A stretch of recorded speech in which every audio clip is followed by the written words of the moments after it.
The clock strikes midnight and the world shifts silently, mercilessly. Somewhere behind polished desks and closed doors, decisions are being inked that could rewrite the rules of travel forever. And here's the kicker: 5 powerful nations are whispering the same name, India. Not in reverence, but in restriction.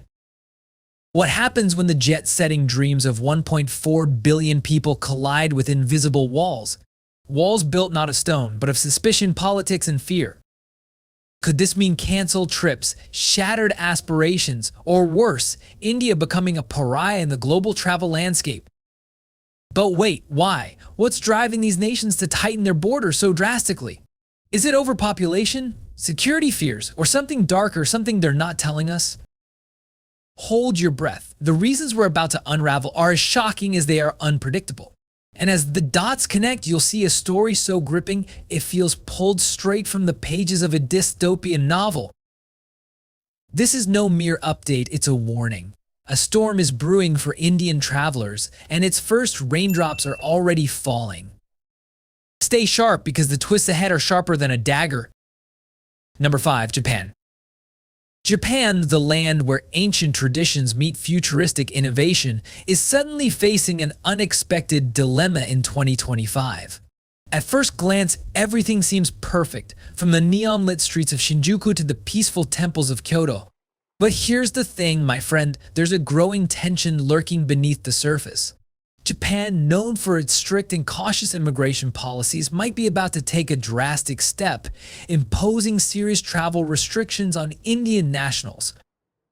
You heard that right. Japan, a country that's been home to millions of Indian travelers, students, and workers, could suddenly shut its doors. But why now? And what does this mean for you if you were planning a trip to this mesmerizing country? Let's rewind a little. Japan has always been cautious about allowing mass immigration, but in recent years they've slowly started opening their doors to foreign workers, especially to fill the gaps in its aging population. This was especially true for countries like India, where thousands of students, professionals, and tourists have flocked to Japan in search of new opportunities. But as the years went by, something changed. The rise of illegal immigration became a big issue. Imagine people overstaying their visas, entering with fake job offers, or just trying to scam the system. This problem became so significant that the Japanese government began taking a harder look at its immigration policies. They didn't want to risk overwhelming their system or losing control. Here's where things get even more interesting. The real issue isn't just the overstays and fraud. It's about Japan's deep-rooted fear of losing its cultural identity. Japan is proud of its heritage, and with all the changes happening, some people are starting to feel like the country's traditions and social structure might be at risk. Think about it, a country that's always been so protective of its own culture might start to view large waves of foreigners, especially from countries like India, with suspicion. The truth is, Japan is in a battle between welcoming the outside world and preserving its own values. And unfortunately, in times of uncertainty, the fear of change can lead to major decisions. The idea of stricter visa policies or even a travel ban on Indian nationals isn't as far-fetched as it might seem. If the government chooses to go down that path, it could send shockwaves throughout the global travel community. If Japan enforces these restrictions, it could have a massive impact on thousands of people, tourists, students, and workers. India is one of Japan's largest sources of international talent and tourism. A sudden travel ban would not only affect India's workforce and student population, but would also disrupt the tourism sector that heavily relies on Indian travelers. Can you imagine how this might affect business and education exchanges too? Japan could risk losing out on the innovation and diversity that foreign nationals bring. So here we are, watching Japan at a crossroads. Is it going to embrace its global position, or is it pulling back into isolation? These next few years will tell us a lot. If Japan enforces travel restrictions on Indian nationals, it could set a new precedent for other countries to follow suit. If you're planning to visit Japan in 2025, it's time to pay attention. Stay on top of the news and keep checking for updates. Things could change fast and you don't want to be caught off guard. What do you think? Is Japan really going to lock its doors, or are we just witnessing a phase? Let me know your thoughts. Are you worried, excited, or just curious? Drop a comment below and let's talk about it. Alright buddy, get ready for this. Number 4. Australia. Yep, the land of koalas, surfboards, and endless sunshine, or is it? Listen up, because I'm about to tell you something that's going to make you rethink that dream trip down under. You know how Australia is like the ultimate destination for Indian tourists, students, and workers, right? It's like the cool older cousin of travel spots. Great beaches, awesome universities, and everyone's always talking about how perfect it is to live there. But guess what? 2025 might just throw a wrench into all of that. Yeah, you heard me right. Australia could soon be shutting its gates on Indian travelers. Sounds crazy, right? But trust me, things are about to get a whole lot weirder. Okay, let's break this down. Over the past decade, Indian nationals have practically flooded Australia. Students are flocking to universities, professionals are making careers, and tourists are snapping photos with kangaroos. We've all seen that Instagram pic. It was all sunshine and rainbows until things started to get a little too crowded, and not in a good way. I'm talking about visa scams, people overstaying, and other not-so-chill stuff that's been creeping into the system. And you know what happens when you've got too many people cutting corners? The government gets twitchy. Very twitchy. Australia is sitting on a borderline meltdown when it comes to immigration. So here's the tea. The Australian government is freaking out. They can't ignore this anymore. There's talk of cracking down on Indian nationals like there's no tomorrow. Think about it, too many people overstaying their welcome, too many questionable visa applications, it's a hot mess. And when the government gets nervous, well, they make big moves. They might start hitting Indian travelers with crazy restrictions, maybe a travel ban, maybe a total visa freeze. Who knows? The point is, things could change so fast your Bondi Beach dream vacation could turn into a passport nightmare. But wait, here's where it gets even more twisted. Australia doesn't really want to shut the doors completely. Let's be real, they love that Indian money rolling in, from students paying tuition fees to tourists dropping cash on souvenirs. It's a tough call. On the one hand, they want to crack down and fix this immigration mess, but on the other, they'd lose a ton of revenue. So what do? They start tightening the screws. More visa scrutiny, more paperwork. More delays. It's going to feel like trying to get a VIP pass into a concert, but with way more waiting and way less fun. But hey, better than being completely locked out, right? Or, well, is it? Now, I know what you're thinking. Will I ever get to enjoy that Aussie BBQ? Is my study visa going to get rejected? Don't panic just yet. It's not the end of the world, but you gotta admit, the vibe is definitely shifting. This could mean serious delays or maybe even a complete shutdown for some. So if you've been dreaming of backpacking through the outback or sipping coffee on a Melbourne balcony, now might be the time to think about those travel plans. If these new policies hit hard, Australia might not be as welcoming as it used to be. Here's the truth bomb, my friend. No one knows exactly how this is going to play out.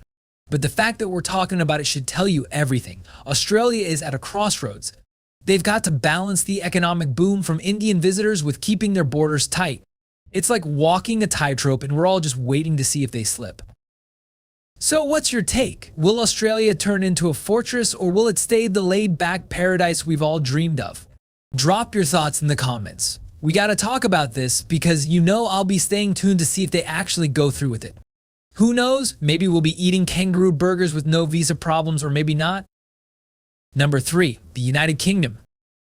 They say history has a way of repeating itself, but sometimes it doesn't just echo, it roars.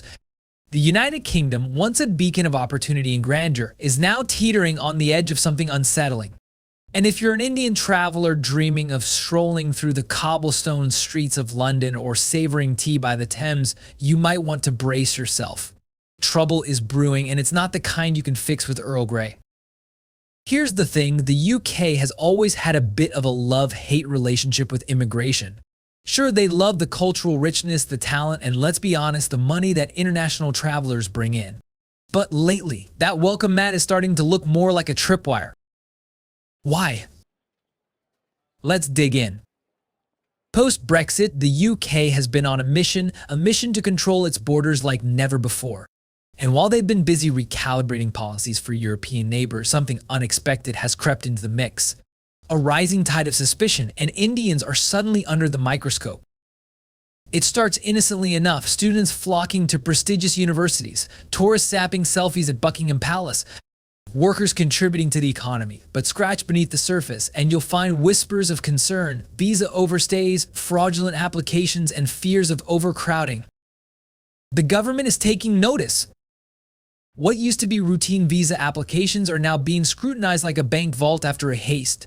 And it's not just the paperwork, they're talking about imposing stricter caps on Indian student visas, delaying work permits, and in the most extreme scenario, completely halting specific travel categories.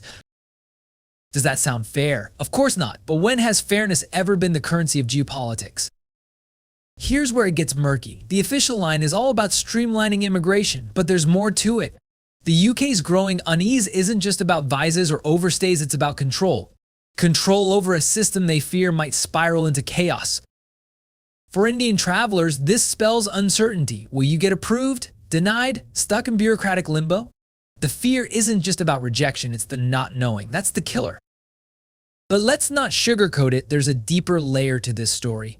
It's not just policy, it's politics. The UK and India have been at odds over trade deals, diplomatic nuances, and dare I say, a tug of war for leverage on the global stage.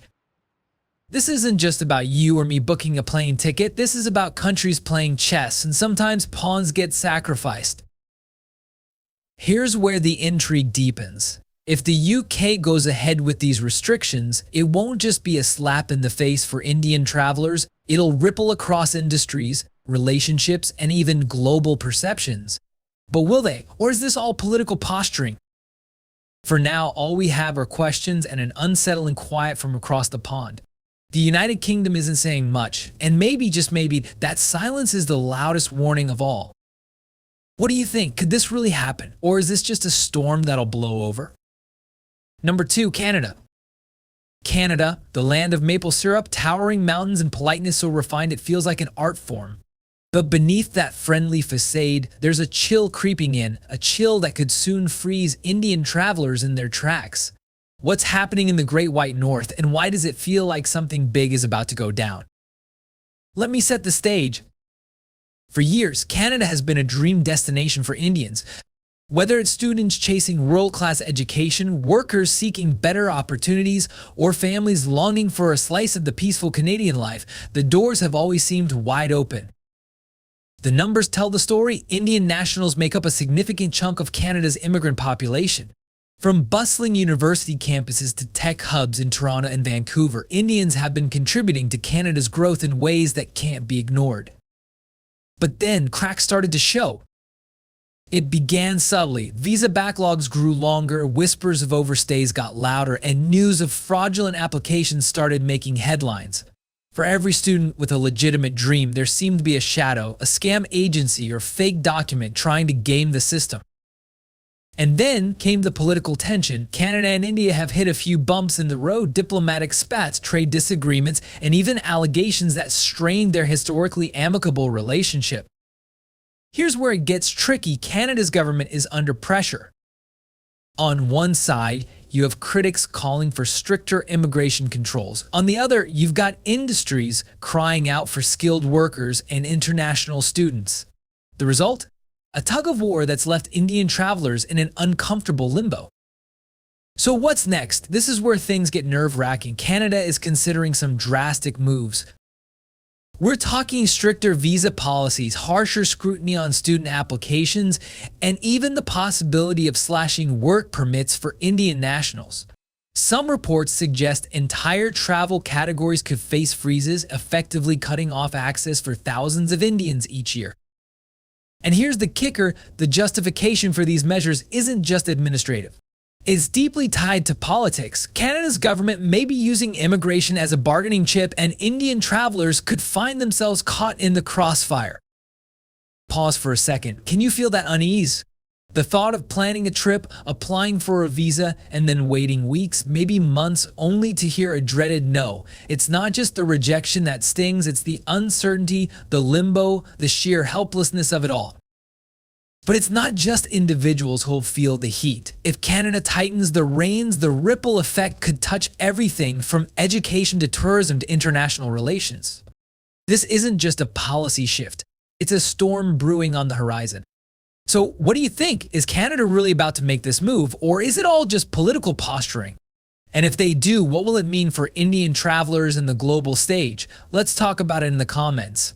But one thing's for sure, the Canada of 2025 might not look as welcoming as it does today. Number 1. The United States. Alright, let me ask you this. When did the American dream turn into a nightmare for some of us? You know the story, the land of opportunity, a beacon for all who dare to dream big. But what if I told you that behind that shiny facade lies a labyrinth of hoops to jump through, walls to climb, and a quiet war on your aspirations? Stick with me, because this isn't just about visas, policies, or borders. This is about a system that could shatter your hopes before you even set foot on American soil. The US has always had this magnetic pull, right? You picture yourself in Times Square, staring up at the bright lights, or maybe driving down Route 66 with the wind in your hair. It's a land where dreams don't just leave, they thrive. But here's where the twist comes in. What if the very gates to this dreamland are closing, not with a bang, but with a quiet, calculated series of barriers that make you question if it's even worth trying? For decades, America has been the ultimate destination for Indian students, tech wizards, entrepreneurs, and travelers alike. They promise the world, right? Ivy League degrees, Silicon Valley salaries, and a lifestyle that feels straight out of a movie. But then the cracks started to show. You hear whispers, H-1 billion visa caps shrinking, student visas facing harsher scrutiny, even tourist visas getting stuck in months-long backlogs. And let's not forget the stigma. Every time an overstayed visa makes headlines, every time a forged document is uncovered, the lens of suspicion sharpens on everyone. Suddenly, you're not just another traveler or student, you're a statistic under scrutiny. This isn't the America we grew up idolizing. The land of endless possibilities is now a fortress with towering walls. Before, a degree from an American university practically guaranteed a job. Now, even top graduates find themselves in a nail-biting lottery for work visas. Before, a simple tourist visa was a formality. Now, applicants face endless delays, rejections, and a system that feels designed to frustrate. And after all the hurdles, well, let's just say the dream isn't what it used to be. Here's the part that stings the most. What happens if you put your heart, your savings, your life on the line only to face rejection? Imagine standing at the embassy, documents in hand, and being told, not this time. No explanation, no appeal, just a cold dismissal. It's not just about losing money or time, it's about losing faith. Does this mean America's off the table, or is there a way to navigate these murky waters? That's the million-dollar question, and I want to hear what you think. Are these roadblocks justified, or is the system broken beyond repair? Let's hash it out in the comments, because the truth is the American dream is still out there, it's just hiding behind a maze of red tape. What's your next move?